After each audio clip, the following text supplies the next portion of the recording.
my job as a head linesman for the National Football League.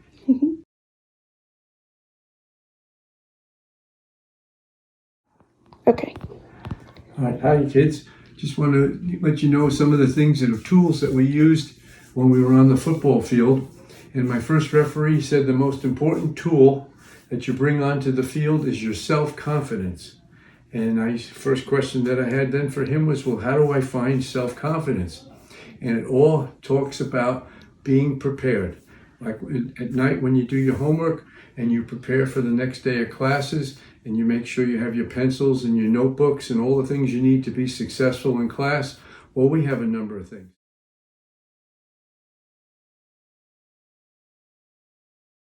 One of the first things is make sure you're dressed, that you look good and you know what you're doing. And one of the tools we have is a cap. And after you throw a flag, if you see another foul, your backup flag is your cap, and you'll throw that to indicate that. And here's the flag.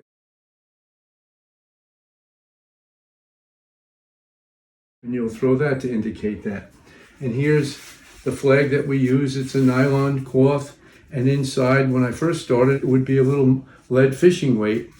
But unfortunately, there was an accident where a flag was thrown and it hit a player in the face and it caused an injury. So now in the flag is just little popcorn corn cap, little kernels. And so it's a little lighter. So when we switched to this, we had to learn to throw the flag farther. And we usually keep the flag either in our pants like this, or when we first started, we used to keep it in our back pocket like this.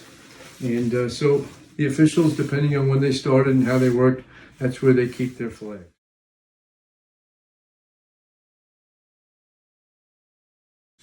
Another important piece of equipment for my position as head linesman, I work with the chain crew, and we keep track of the downs, 1 down through 4. And once we cross the 10-yard line to gain, then we move the chains. And this is the clip.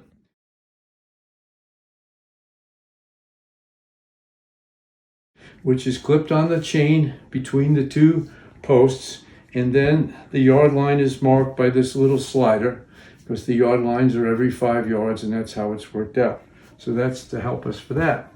Anytime you see the ball intercepted, the spot of the interception is an important spot for us to know, because that's where we would maybe at times enforce our penalties from.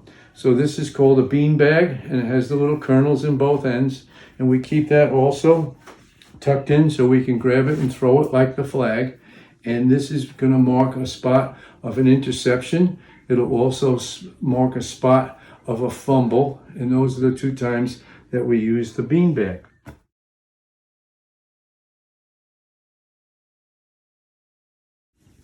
Then in our shirt pocket is a small card.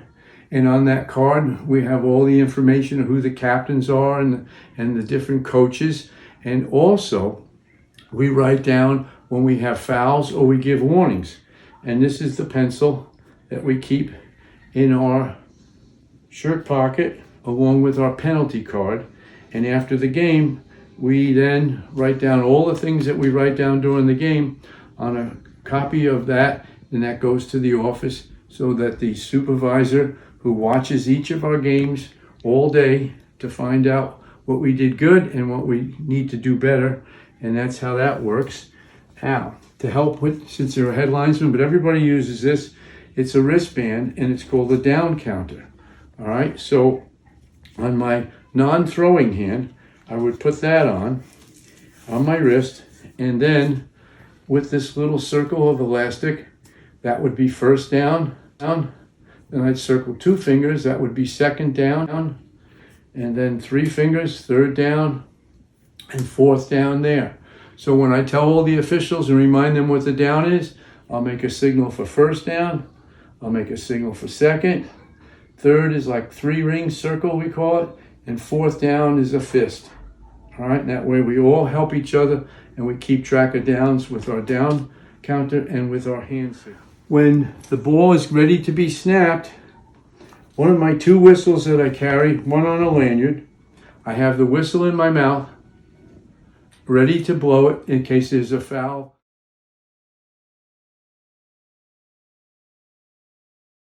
which would be like encroachment or false start. You have to blow really fast to keep the quarterback safe, and so that's why you do it in your mouth. Once the ball is snapped and it's a legal snap, and you just spit the whistle out, and then your other whistle that I use is a hand whistle, and I learned from my dad. I just make a little cut of a football shoelace, and I have a ring in it, and it hangs loose like that. So when I'm running, I could hold it or I could let it go.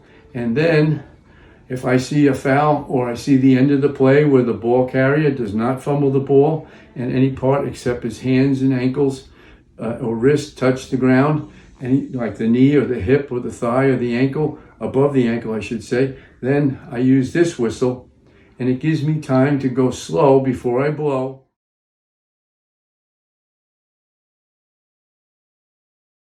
And I look for the ball, and I make sure it's possessed and it's not loose, and then I kill the play. And then we start all over again.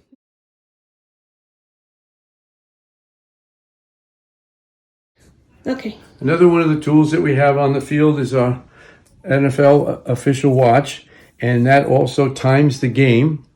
And then some officials actually time the time between the downs, so there's no delay of game, and that also happens on the watch. And then at halftime, we also have a gizmo here where you hit certain buttons, and it'll time how much time we have, because we go in the locker rooms to tell them it's your 2-minute warning, meaning you have to be out on the field in 2 minutes.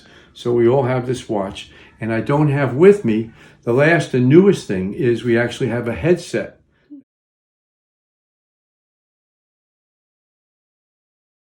It goes in your ear, clips over, it's got a battery pack on the back of your belt, and with that headset, it's called O2O, stands for official to official. So we can hear each other on the field and we can talk to each other on the field, which helps with communication. Also helps if something happens on the other side of the field, you don't have to run across. You ask the officials there, especially if it's a question that the coach behind you asks what happened on the other side of the field, and we could talk to each other.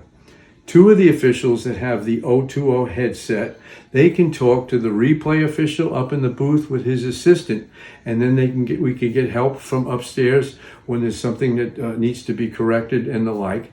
And then those same two special headsets that go there, they also talk to all our supervisors in Manhattan, New York, who are in what's called the Art McNally Command Center, where they have about 12 different TVs, big ones, and they have all the technology to replay each play in slow motion in high definition. And that way, when there's a replay, all of those people in Manhattan, New York, are big supervisors, and as well as then our position supervisors that are at the games, they all come together and collaborate to try and make the best decision and judgment on whether it's a catch or not a catch, whether it's a fumble and not a fumble. So those are all the tools that we bring on the field. But remember, the most important tool is your self-confidence. Without that, you'd never be able to be an official to make your judgment decisions when there's a big competition like football, especially on the level of the National Football League. Mm-hmm. When I'm on the line of scrimmage, I count 11 in the huddle. When they come out of the huddle, I make sure there's 7 on the line of scrimmage, and then there's 4 other backs, and some of those could be flankers, tailbacks, fullbacks, and quarterbacks. That shows you have a good formation. Then I make a note what yard line the ball is on, and I also make a note how many yards do they have to go and where is the first down mark. Once the play starts, I spit out my lanyard whistle, and now I watch who's my player. It could be a tailback, it could be a fullback, it could be a slot, depending on the formation. And then I watch him at the beginning of the play, and then I slowly go downfield. If my receiver goes faster, I go faster. And then so we basically play like defensive backs, man for man, and then we go to zone. And we keep our head on a swivel. So we watch our player and we watch the status of the ball. Play is completed, we start all over again. So there's some of the things that you do in the game. And it's very exciting. The only part that probably I miss now, being retired, is the 3 hours of all the action and excitement on the field, and obviously then being with my crewmates who became good friends.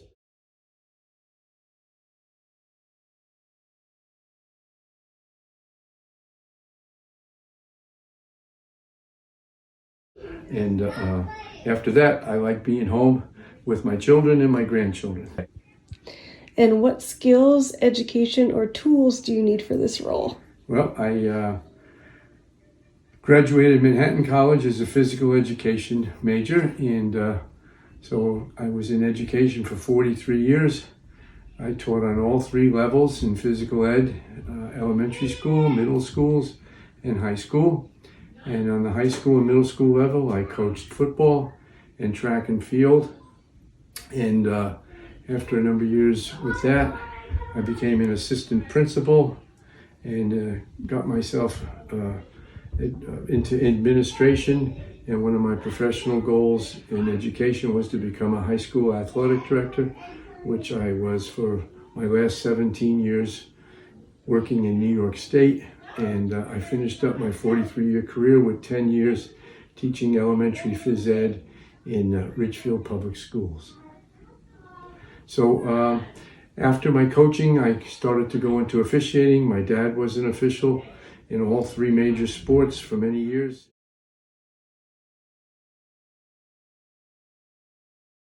And he had a wonderful career in the National Football League, and I learned a lot. He was my mentor.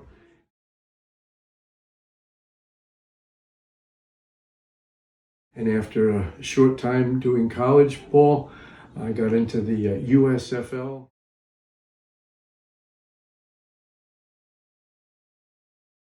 Back in the 1980s and worked 3 years there under a supervisor, Cal Lepore. And then I got into arena football when the USFL league folded, and I worked there 5 years.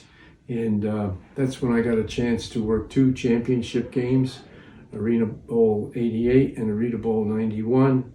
And those were the years that the games were played. And that gave me exposure to the NFL scouts. And that's when I got into the NFL after 2 years of the NFL Spring League called the World League of American Football.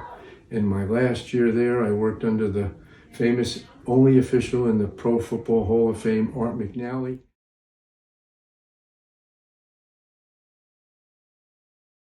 He was my direct supervisor, and he awarded me for a good season of working a World Bowl.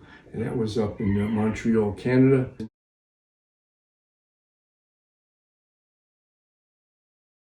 And that was basically my last stepping stone into getting into the NFL in 1992.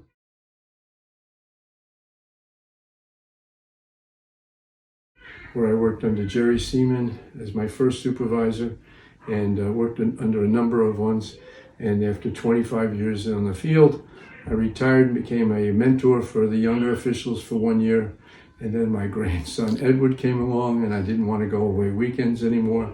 So that was the end of my career in professional football refereeing, which was for 36 years. So it was a good run. Had a chance to work Super Bowl 35 in Tampa. Brought the entire family there. It was lots of fun. And I worked 4 championship games. The last 2 in New England, and the famous one called the Deflate Games. That was exciting to work. I worked 7 division championships, or playoffs, we call them, 6 wild cards, a Pro Bowl, a Hall of Fame Bowl. So I had a wonderful career, and I had a lot of good lucky bounces, as we say in the sport, and that's basically my time. I worked with some wonderful gentlemen on some great crews, and still stay in touch with my good friends we made over the years, and it's been a wonderful, wonderful, blessed experience. And hopefully you'll be successful in school. Always do your best, and don't worry about the rest. Take care now. Bye-bye.